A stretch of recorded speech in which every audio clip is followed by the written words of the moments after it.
കീമിന്റെ rank ഒക്കെ ഏകദേശം നമുക്ക് പ്രെഡിക്റ്റ് ചെയ്യാൻ പറ്റുന്ന ഒരു സമയമാണിത്. കേരളത്തിൽ എഞ്ചിനീയറിംഗ് പഠിക്കാൻ ആഗ്രഹിക്കുന്ന ആൾക്കാരുടെ മൈൻഡിലുള്ളതാണ് ഏത് കോഴ്സ് എടുക്കണം, ഏത് കോളേജൊക്കെ സെലക്ട് ചെയ്യണം, എന്തൊക്കെ ഫാക്ടേഴ്സ് നോക്കിയിട്ടാണ് ഒരു എഞ്ചിനീയറിംഗ് ഫീൽഡ് സെലക്ട് ചെയ്യേണ്ടതെന്നുള്ളത്. ഇതിൽ ഒന്നാമത്തെ ഫാക്ടർ എന്ന് പറഞ്ഞാൽ നിങ്ങളുടെ ഇൻട്രസ്റ്റ് എന്താണോ അത് റിലേറ്റ് ചെയ്തിട്ടുള്ള ഫീൽഡ് എടുക്കുക എന്നുള്ളതാണ്. ഒരു എക്സാമ്പിൾ വെച്ച് പറയാം. ഇപ്പോൾ നിങ്ങൾ മാത്തമാറ്റിക്സിൽ ഭയങ്കര സ്ട്രോങ് ആണ്, കോഡിംഗ്, എത്തിക്കൽ ഹാക്കിംഗ് അങ്ങനെയൊക്കെ കമ്പ്യൂട്ടറുമായിട്ട് റിലേറ്റ് ചെയ്തിട്ട് ഭയങ്കര സ്ട്രോങ് ആണെന്ന് വിചാരിക്കുക. അങ്ങനെയാണെങ്കിൽ എന്തായാലും നിങ്ങൾ പ്രിഫർ ചെയ്യേണ്ടത് കമ്പ്യൂട്ടർ സയൻസ്, IT, AI/ML അങ്ങനെയൊക്കെയുള്ള റിലേറ്റഡ് ആയിട്ടുള്ള എഞ്ചിനീയറിംഗ് ഫീൽഡ് ആയിരിക്കണം. നിങ്ങളുടെ ഇൻട്രസ്റ്റ് എന്താണോ അതനുസരിച്ചിട്ട് എടുക്കുക. അതായത് ഇപ്പോൾ നിങ്ങളുടെ റാങ്ക് ഇപ്പോൾ 1000 ആണ്, അതിന്റെ അർത്ഥം 1000-ൽ താഴെയുള്ള ആൾക്കാർക്കൊക്കെ കമ്പ്യൂട്ടർ സയൻസ് ആണ് എടുക്കേണ്ടതെന്നല്ല. ചിലപ്പം ഒന്നാമത്തെ റാങ്കുകാരന് മെക്കാനിക്കൽ എഞ്ചിനീയറിംഗ് ആയിരിക്കും കൂടുതൽ ഇഷ്ടം.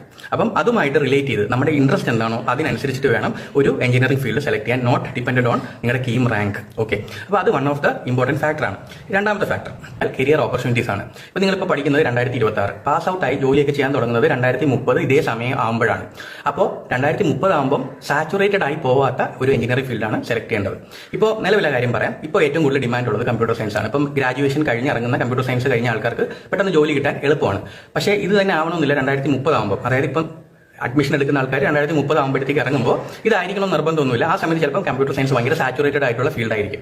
അപ്പോൾ ജോലി കിട്ടാൻ അത്രയും കോമ്പറ്റീഷൻ കൂടാനുള്ള പോസിബിലിറ്റി ഉണ്ട്. അതേപോലെ തന്നെ ഇപ്പോൾ മെക്കാനിക്കൽ പഠിക്കുന്ന ആൾക്കാരുടെ എണ്ണം കുറവാണ്, സിവിലും കമ്പാരിറ്റീവ്ലി കുറവാണ്.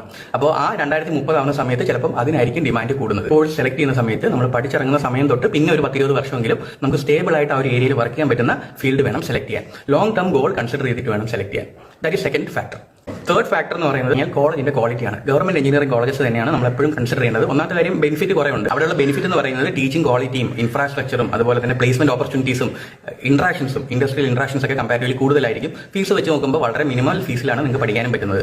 അപ്പോൾ അത് വൺ ഓഫ് ദ ബെനിഫിറ്റ് ആണ്. ഇപ്പോൾ ഗവൺമെന്റ് കോളേജ് കഴിഞ്ഞ് കഴിഞ്ഞാൽ നമ്മൾ കൺസിഡർ ചെയ്യേണ്ടത് ഗവൺമെന്റ് എയ്ഡഡ് കോളേജസ് ആണ്. അത് കഴിഞ്ഞിട്ട് വേണം പ്രൈവറ്റ് എഞ്ചിനീയറിംഗ് കോളേജസിനെ കൺസിഡർ ചെയ്യേണ്ടത്. പക്ഷേ എപ്പോഴും ഇത് ഇങ്ങനെ തന്നെ ആവണമെന്ന് നിർബന്ധമൊന്നുമില്ല. ചില കോളേജസിൽ ഉള്ള ബ്രാഞ്ചസ് ഉണ്ട്, അത് ഗവൺമെന്റ് എഞ്ചിനീയറിംഗ് കോളേജ് കാണത്തില്ല. For example biomedical engineering, aeronautical engineering, food technology, അതുപോലത്തെ കാര്യങ്ങളൊക്കെ ഗവൺമെന്റ് എഞ്ചിനീയറിംഗ് കോളേജസിലോ എയ്ഡഡ് കോളേജസിലോ അങ്ങനെ ഉണ്ടാവണമെന്ന് നിർബന്ധമില്ല. ചില ഫീൽഡുകൾ അങ്ങനെയാണ്, അത് ഇനി ഫ്യൂച്ചറിൽ വരത്തേ ഉള്ളൂ. അപ്പോൾ അങ്ങനെയുള്ള ഏരിയയാണ് നിങ്ങൾക്ക് ഇഷ്ടമെങ്കിൽ എന്തായാലും പ്രൈവറ്റ് കോളേജ് തന്നെ നിങ്ങൾ ഡിമാൻഡ് ചെയ്യുക. കോളേജ് ഏതാണ് ചൂസ് ചെയ്യുന്നത്, അതുപോലെ തന്നെ നമ്മൾ എടുക്കുന്ന ഫീൽഡ് എങ്ങനെയാണെന്നുള്ളതൊക്കെ വളരെ ഇമ്പോർട്ടന്റ് ആണ്. So this is one of the factor. അപ്പോൾ ഓപ്ഷൻ കൊടുക്കുമ്പോൾ ഈ ഫാക്ടേഴ്സ് ഒക്കെ കൺസിഡർ ചെയ്ത് കൊടുക്കുക. പിന്നെ ഒരു കാര്യമുള്ളത്, എല്ലാവരും ഒരു ഫീൽഡിലേക്ക് പോകുന്നു, അതുകൊണ്ട് ഞാനും അത് പഠിക്കുന്നു എന്നുള്ള നിലയിൽ ഒരിക്കലും ഒരു എഞ്ചിനീയറിംഗ് സ്ട്രീം എടുക്കരുത്. College, long term goals, employability, ഇത്രയും കാര്യങ്ങൾ നോക്കുക. അതുപോലെ ഫീസ് ഒരു ഫാക്ടറാണ്. നിങ്ങളുടെ വീടിന്റെ അടുത്തുള്ള ഒരു ഗവൺമെന്റ് കോളേജ് ആണെങ്കിൽ അത്രയും നല്ലത്. ഈ രീതിയിലൊക്കെ വേണം നിങ്ങൾ കൺസിഡർ ചെയ്ത് ഒരു കോഴ്സ് സെലക്ട് ചെയ്യാൻ വേണ്ടിയിട്ട്. നിങ്ങൾ എന്തായാലും ഓർമ്മിക്കേണ്ട ഒരു കാര്യമുണ്ട്, ഒരു കോഴ്സ് പോപ്പുലർ ആയതിന്റെ അർത്ഥം നിങ്ങൾക്ക് അത് ബെസ്റ്റ് ചോയ്സ് ആവണമെന്നല്ല.